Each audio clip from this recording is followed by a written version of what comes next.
what Ronald's doing in the background is that he's... This one has been opened for the first time in 1 year. Really? Let's get the camera in. It's on a tripod, but we'll do what we can. So lots of alcohol, got to make sure there's no infection. We don't want the beer to sour. So lots of care is taken. All of the apparatus is sprayed with alcohol. Even Ronald's hands are sprayed with alcohol. The cork is sprayed with alcohol. Now we're going to go in. Just going to take some of this pure goodness from the barrel.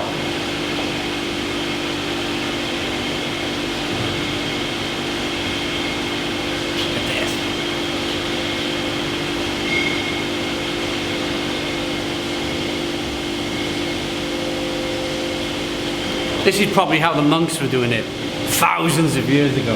Still happening to this day. Very traditional way of brewing beer. In fact, years ago, Ronald, it was just barrels, wasn't it? There was no other way of storing beer. This is how brewing was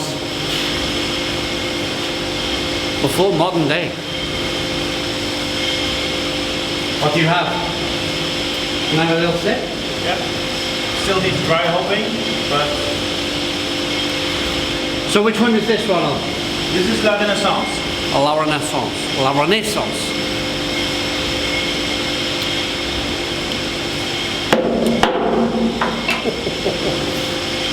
That is absolutely incredible.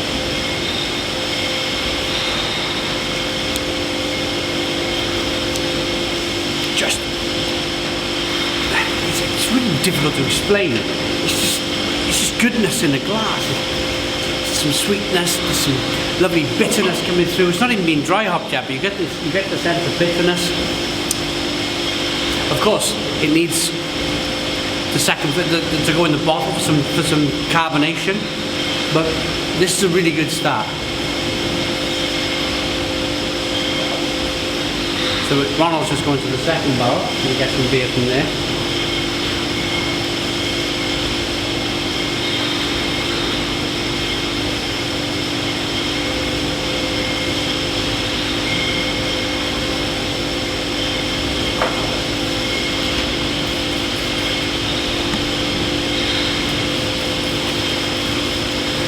Again, making sure everything's sterile with the alcohol. Where's the glass that I gave you? Yeah.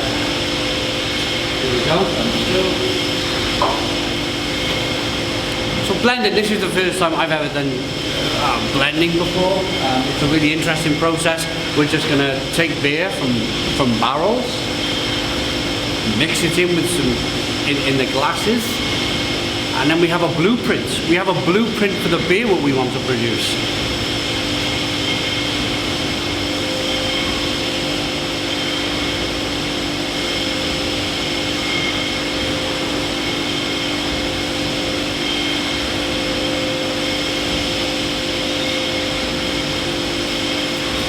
Again, making sure that cork has been squirted with some alcohol to make sure that there's no bacteria, nothing's going to get into that barrel.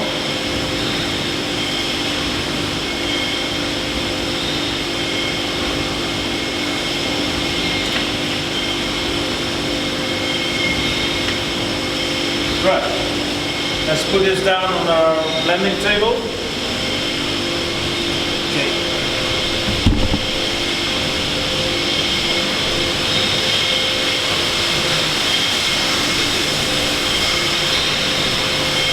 Right over here. So we'll carry on getting the rest of the beers, filming on our own, tripods, and we'll get all of the beers together, and then we'll film the blending process. We'll be back in a moment. We have all our beers. Let's start blending. So we have 5 different barrels. Yeah. 4 different beers. But different barrels, and they'll taste a little bit different. So what we're going to do now, we're going to set up some possible mixtures of the barrels. Okay. We're going to measure the exact amount, mix them together in the glass, and then It's your taste buds. Pressure's on now. Pressure's on, bro. I love it. Love it. So exact amounts of beers of the beer that's been poured to replicate what we're going to extract from the barrel. When that exact amount goes into the glass, we'll get an understanding of what our beer will taste like. Really cool.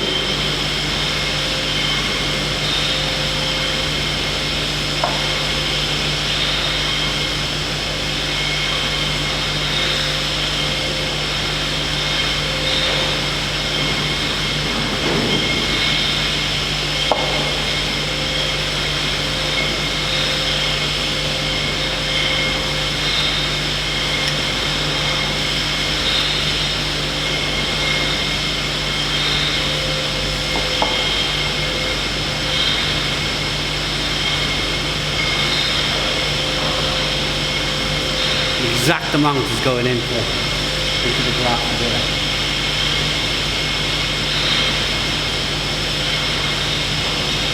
No, these are bigger barrels. You need a bit more.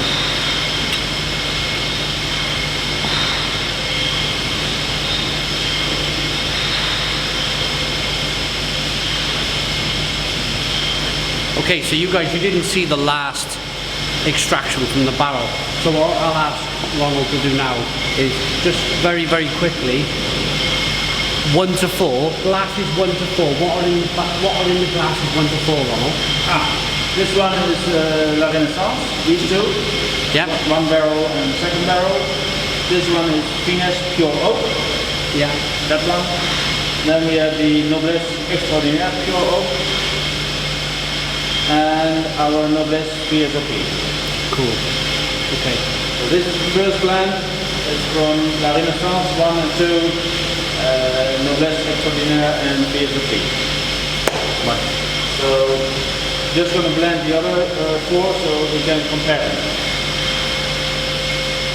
Okay.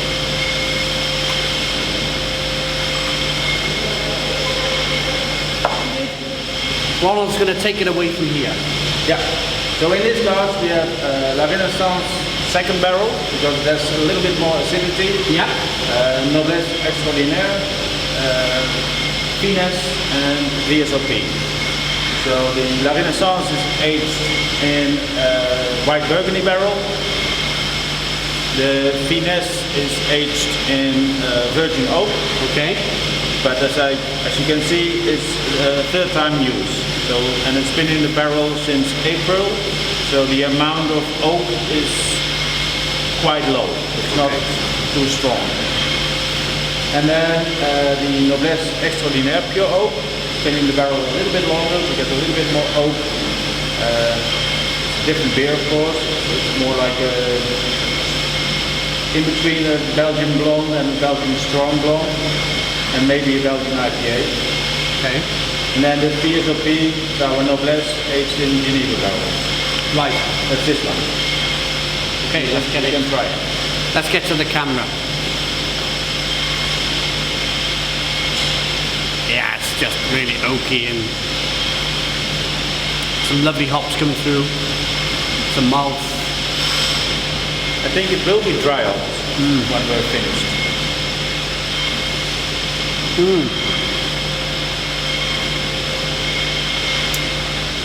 That is absolutely tremendous. Lovely acidity, lovely bitterness. Have a try? Yeah. The oak is a lovely taste of oak in there. When carbonated, that's going to be something like something It's not- quite brilliant. It's not too bitter. No. Only a slight acidity. A hint of sweetness. Yeah. And then the oak at the end. Okay. I like this. I like this. I like this. Yeah. I like this. This is beer 1. Yeah, and some spiciness at the end. Yeah, some spiciness. Okay, so Ronald, beer 2. How does this differ from beer 1? This one Yeah. is La Renaissance Barrel 1, La Renaissance Barrel 2, Yeah. then Noblesse Extraordinaire and VSOP. So we left out the finesse. Finesse is a little bit more sweeter, more spicy. Yeah. So let's see what. So this should be a little bit more dry, yeah? I think so. Yeah. Less Yeah. sweetness, a little bit more dryness. Okay.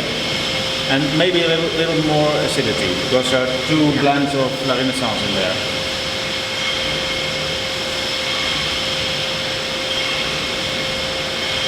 Oh, this is more, as you say, a little bit more acidity in there. Yeah, should be. And it's I would say a little bit more kind of fruity. Yeah, that might come from the white Burgundy barrels. And maybe, if my imagination's not running too wild, maybe a touch of kind of smokiness in there, maybe something like oaky, woody. I understand what you say, but Yeah? it's not smokiness. Maybe, yeah, maybe it's just like that everybody's palates are different. Maybe it's the woodiness that I'm picking up rather than smoke. There are quite a lot of tannins in here. That's what it is. That's what it is. A little bit of tannin. Okay. How is beer 3 going to be different from beer 1 and beer 2?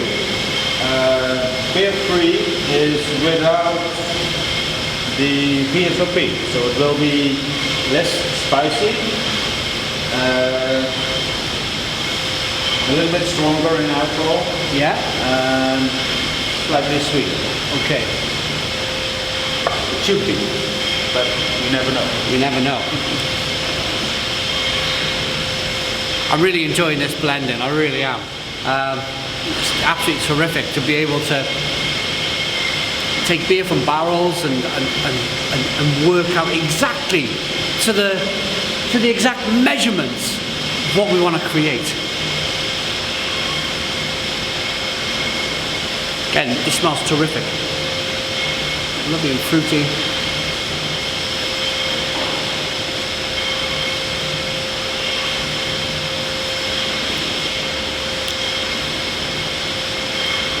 Similar to beer 2, I would say, this one. But as you say, it's a little less. Should be just a little bit sweeter. Yeah, there's a little bit more sweetness in there. Very flowery. And if we're going to dry hop that beer, I think the level of sweetness will be a very nice balance. Although, thinking about it, when you dry hop a beer, it's not going to be too bitter, there's going to be more flavour rather than bitterness.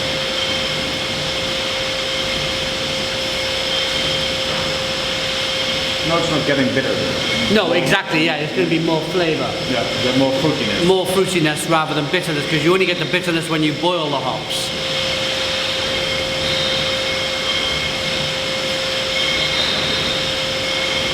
Let's go back to La Renaissance 1 and 2.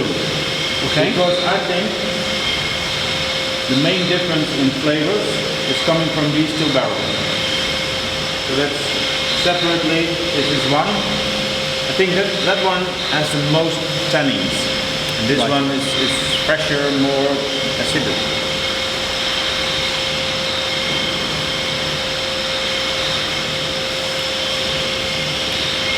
Yeah, you get the tannins in there. Compare with this one. Yeah.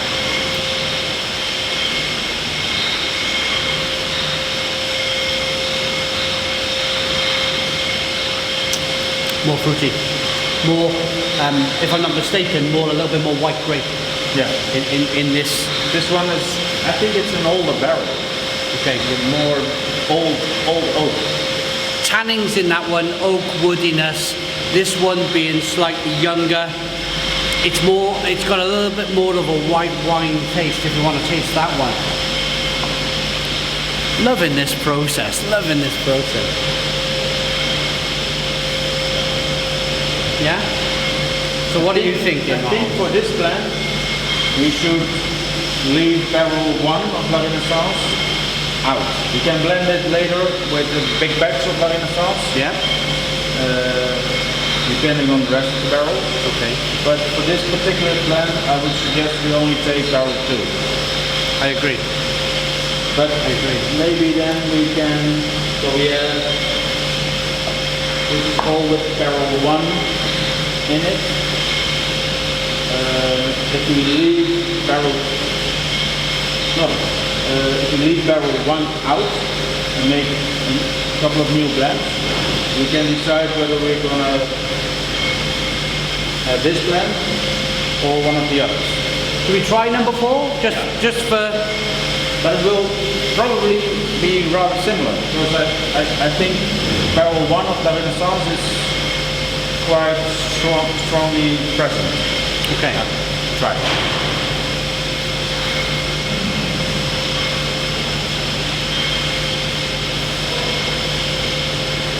Yeah. I would say so. Quite similar? Quite similar, yeah.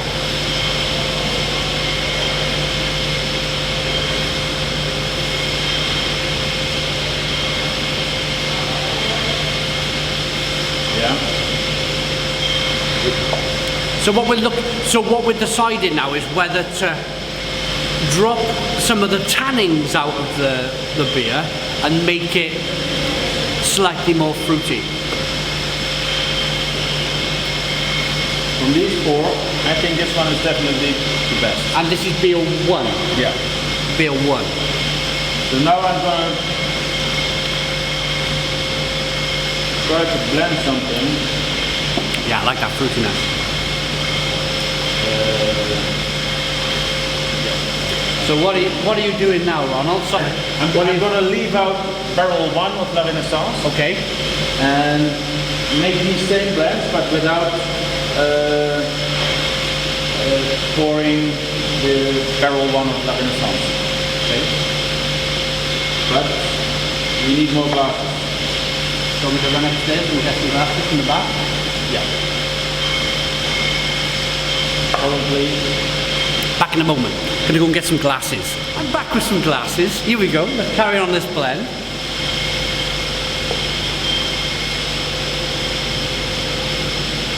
So Ronald, while you're doing this, I hope I'm not affecting your concentration too much.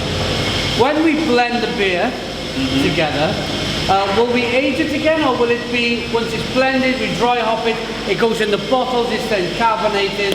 It's best when these beers get a marriage. Yeah. And we can either do it in the stainless steel tank, so yeah. It's not influenced by any barrel anymore, or we can put it in some other empty barrels, age it for maybe 2 months, and then bottle it. Perfect. Perfect. I think the stainless steel tank will work best, because otherwise you get the influence from the other barrel. Yes. And the end result might be different. So, how it works, because I couldn't get my head around it, how it works is the beer goes into a stainless steel tank, and then we add carbon dioxide. No, first we flush the tank with carbon dioxide. That's it. So to get the oxygen out. Get the oxygen out, because we don't want the beer to foul. We don't want it to sour. We want it to be exactly the same as when it goes in. So you flush all the oxygen out, because as you guys know, oxygen is terrible for beer. Put it in a stainless steel tank, fill that with carbon dioxide, and then once the beer fills out, it pushes the carbon dioxide out. What's left at the top is carbon dioxide, no oxygen in the beer. Did I get that right? Yes. Yay! I got it right. Try this one. Okay, so what do we have here, Ronald? So we have La Renaissance 2, yeah, barrel 2. Let me look. VSOP and Finesse. Okay, so it looks a little lighter in colour. Yeah. Just a little lighter. Because there's less La Renaissance.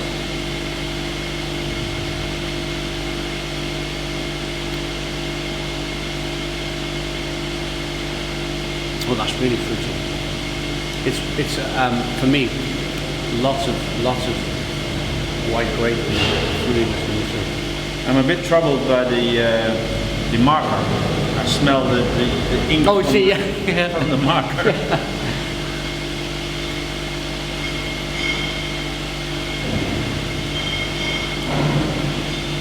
Nice. You should compare it with the first one. We'll leave these 3 out. We discard that one. Okay, so we whittle down the beers down to beer 1. And then this one. And this, oh, there's 3.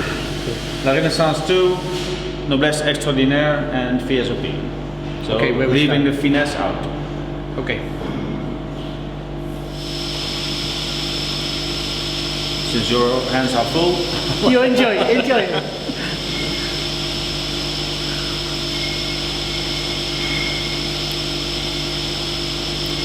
I like this one. Yeah, let's try it.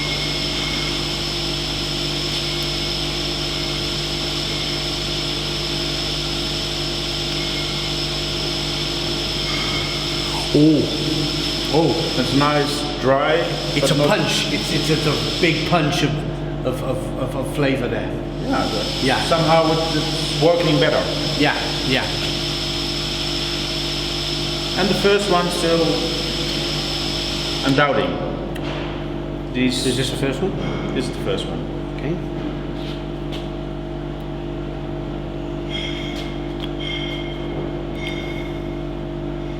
Ah, yeah, yeah.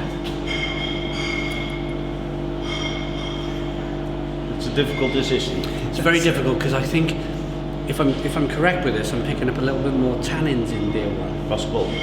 Yeah. Fresh oak. And I think that fresh oak, that tannins, might give the beer a little bit of an edge. Maybe. But it will diminish after bottling, and then after like half a year, Yeah. the tannins will diminish and the beer will get softer. Okay. You have to take that into account because there's more pure oak in there. Yeah. After bottling, it will need some extra time. It's like a good wine.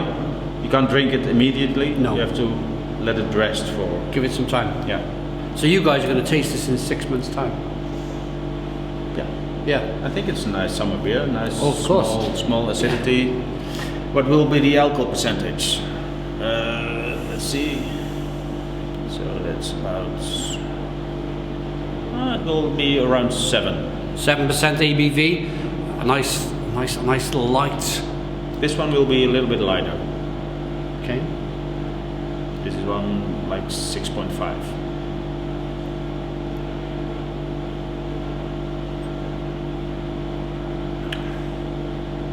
And I have one final. Yeah. It's difficult.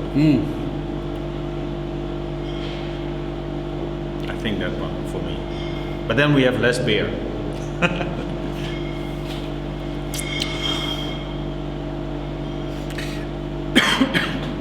Just trying to speak my way through this. That beer, we've whittled it all down to the final 2 beers. That beer there just seems to have a little bit more tannins, while this one here, which I'm leaning to also with Ronald, it just has a little bit of something. It's a little punch. It's just a little bit extra. Yeah. I think, and even it's less. It's 6.5. Yeah. I think. Yeah. I think For this- me. Yeah. Yeah. Let's do it. Let's do it. So that's the process of blending, guys. You can see that we've put. You can Yeah. You need a lot of glasses. There you go. There's a barrel full of glasses. We've got lots of different varieties. We've whittled them all down to one by pouring little bits of beer into a glass. Sticks Just nicely. something, yeah. There's just, I think, Clings. yeah, it's a clinger. It's just got a little bit more. The only way I can explain it is a little bit more punch. It's a little bit more. Yeah. I like it, especially when this one is dry hopped with some Nelson Sauvin. Some Nelson Sauvin in there. That's going to make it.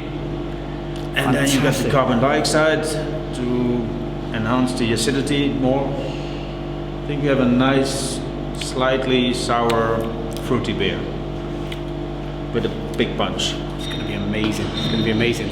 Guys, look out for this beer. We haven't finished yet. We've got the process of, I'm going to show you the barrels going upstairs through the lift, and hopefully we'll be blending it into the tank today. If Maybe it's by the possible. end of the day, when they are ready bottling, then Maybe. we can. If we have time, we'll show you the barrels actually going into the tank. If not, we'll see you in 6 months and you can try the beer. That's the look of the colour. That's the look of the beer. Let's get the barrels out.